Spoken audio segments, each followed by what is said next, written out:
Sensitive tattoos. Today we're going to go ahead and take a tattoo machine just like you got it from your eBay kit or whatever. One of these Chinese import machines. I'm using this as an example because it's one of the most prevalent machines that people come into my shop and say, yeah, I got my eBay kit, I'm going to go blast my homies. And these are the types of machines that are being used for that. By people that tattoo at their house or whatever. Anyway, we're going to be using the same parts that this machine came with. We're not going to be changing anything. All we're going to do is find out whether or not right out of the box it's a liner or a shader, and we're going to set it up today as a liner. I'm going to set this up as a liner, but so follow me through the steps and we're going to get started. Okay, I'm going to open this up. First thing I'm going to do is, before I start anything, I'm going to make sure this armature bar nipple is dead center over the top of the tube vise. And the reason that that's what I'm going to start with first is because most of the time you get one of these import machines and it's not. You end up having to notch this spring out, this back spring, in order to slide it back further so that you can line it up. Anyway, okay, and it shows that this one is not dead center, okay? Just like I thought. So what that means is we're going to have to end up taking this off, and we're going to take this rear spring and we're going to cut the notch in it deeper so that we can slide this whole armature bar back a little bit, giving us the ability to keep this armature bar nipple straight over the top of the tube vise. Okay, so before we do that, I'm going to do that with a Dremel. I'm going to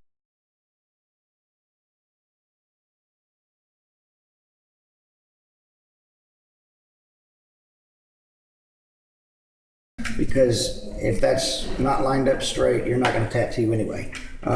So now that that's done, the next thing I'm going to go ahead and do is I'm going to check the spring tension on this machine.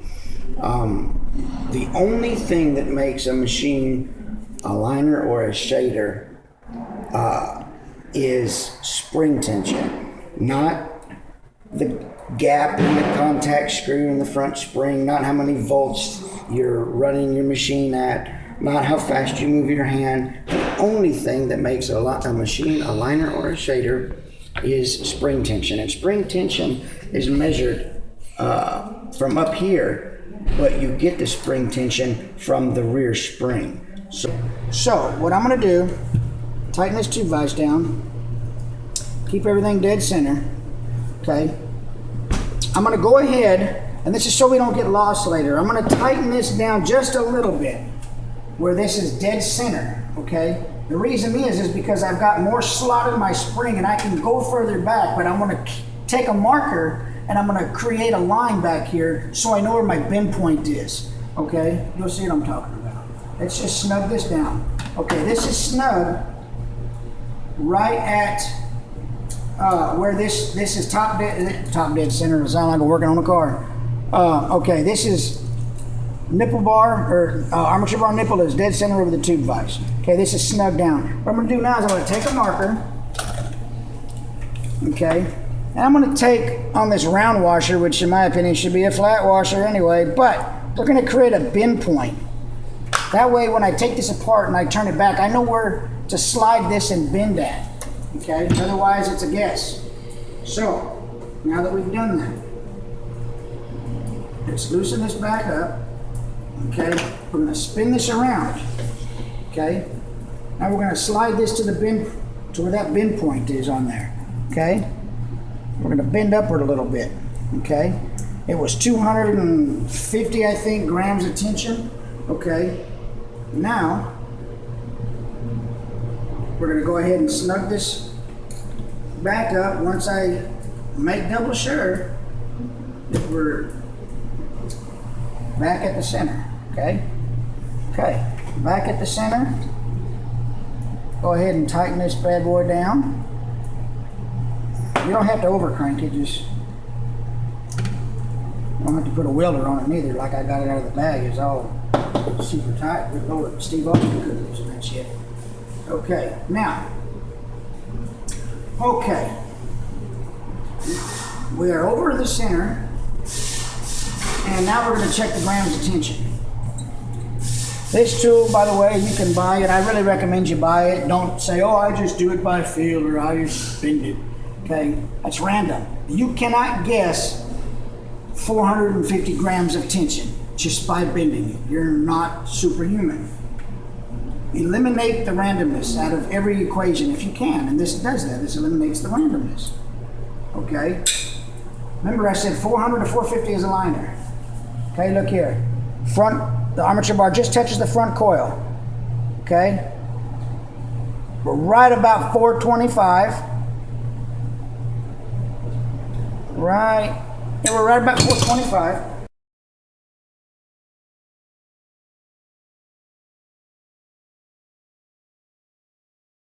Measuring that, and when you measure this, also, what you're looking to do is you're just pushing this armature bar down far enough until it barely touches the front coil. Okay. Looking at it from this side, you can see that the armature bar just hits the front coil, and that's where you take your measurement like that. Okay. So far, we've taken this machine, we've cut the spring back, the rear spring back, so that we can make sure that this armature bar nipple is straight over the tube vise. We've adjusted the spring tension from 250 to 450, and we've done those two things so far. Now what we're looking to do is put your finger on this armature bar nipple, press down, okay? This armature bar is always supposed to hit the front coil first. This is too much gap between this armature bar and the rear coil post. It's too much gap. I would put a washer in there to shim it up.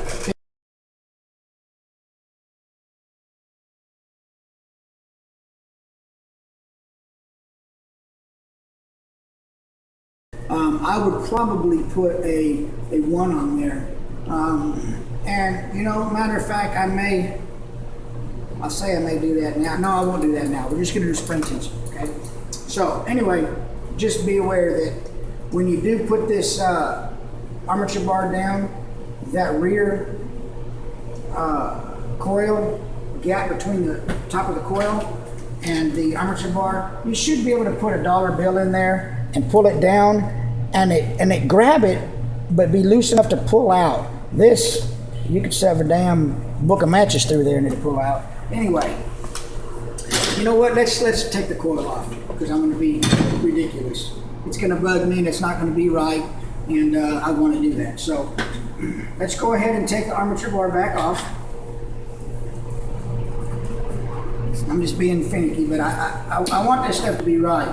I see all these videos on YouTube, and there's some good ones, but there's some crap-ass crap. How do you like that for articulation? Anyway, when you loosen a coil, just so you all know, there's this really thin wire that runs from coil to coil in the very bottom here on the back. You're not going to see it right here. You want to hold your thumb on these coils when you turn this bottom nut, and what that does is it prevents the coil from turning and you pulling that wire out. And your coils are shit, no good, replace them. Okay, so let's find the right tool here, and that's not it. China keeps me guessing. Let's just use this. Okay. There we go. Loosen that and apply a lot of pressure with your thumb on that coil. You don't want those coils to spin, okay? Because if they do, you're going to tear those wires and they will be worthless, okay? Now, we're just going to do the rear coil. So I'm just going to loosen this rear coil. I'm going to back this screw all the way out, and I'm not going to let it fall because then it will tear the coil wire too. And it really doesn't matter. It's an $8 damn machine. Put another 50-cent pair of coils on there. Anyway, I'm sorry being rude. Back this all the way out. Okay, don't let this fall. See if I can back this out, get it out by hand. Another trick, you can also take these coils and pack them with stainless steel, like those stainless steel pads.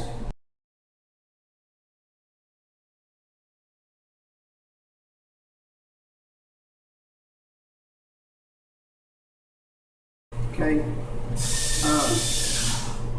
we're going to take this screw out and keep everything straight up and down, okay?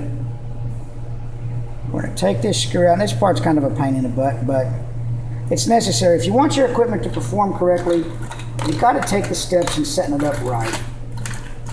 Okay? We're gonna fish around in my little box of goodies here, and I'm gonna find a washer, just like this one. Okay? I'm gonna slide it up in here as everything else moves on me. It's okay. Use your little Allen wrench or another spring that you have handy to keep everything, because these little washers have holes and the bottom of these coils have holes, and everything has to line up just perfect. It sounds harder than it is, and now that I'm videoing it, it's going to be a pain in the ass. But every other time I do it, it's not so bad. That's just how this shit works. Okay, slide this over. There we go. Now, put my screw in through the top. And this may be too high. I may need another a slimmer washer on the bottom, but we're going to find out. We will find out together. Woo! It's a date. Okay. And I'm just...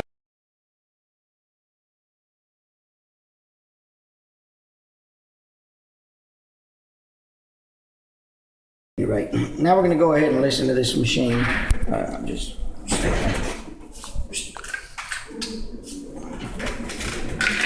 quick. Let's see here. And these springs, these springs and these machines that come right out of the box or right out of the eBay kit, generally they're really stiff springs. Some of the edges are really jagged and they're not smoothed down. You want to take your file and file them smooth, otherwise you're going to eat up O-rings and things like that. So we're going to go ahead and turn this machine on. I've got it Chinese junk.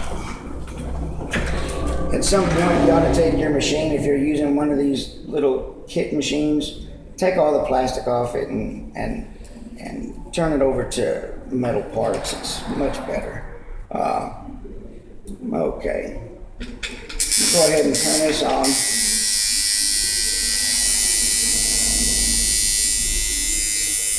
Okay, I'm going to tighten my contact screw, my locking nut on my contact screw down. What I'm doing is I'm just listening to this machine.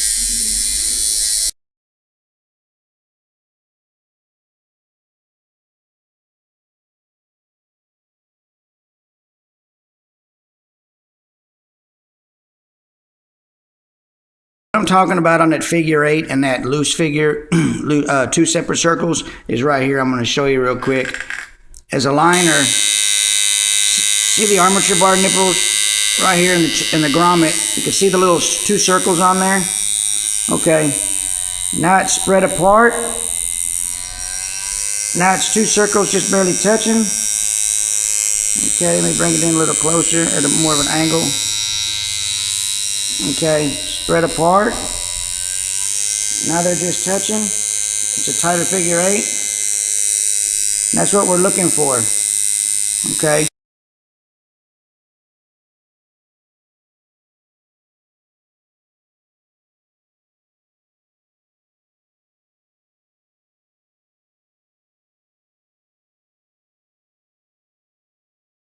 This is the machine we've been working on. I've gone and taken the springs off. I've changed the springs. We're still at 450 grams of tension. I changed the top, the rear post washer on there. I made it a square washer instead of a round one like it came with. I made it RCA. Okay, and I want you to hear this. It's an $8 machine once it's tuned up and set to go. This is set as a liner. Listen.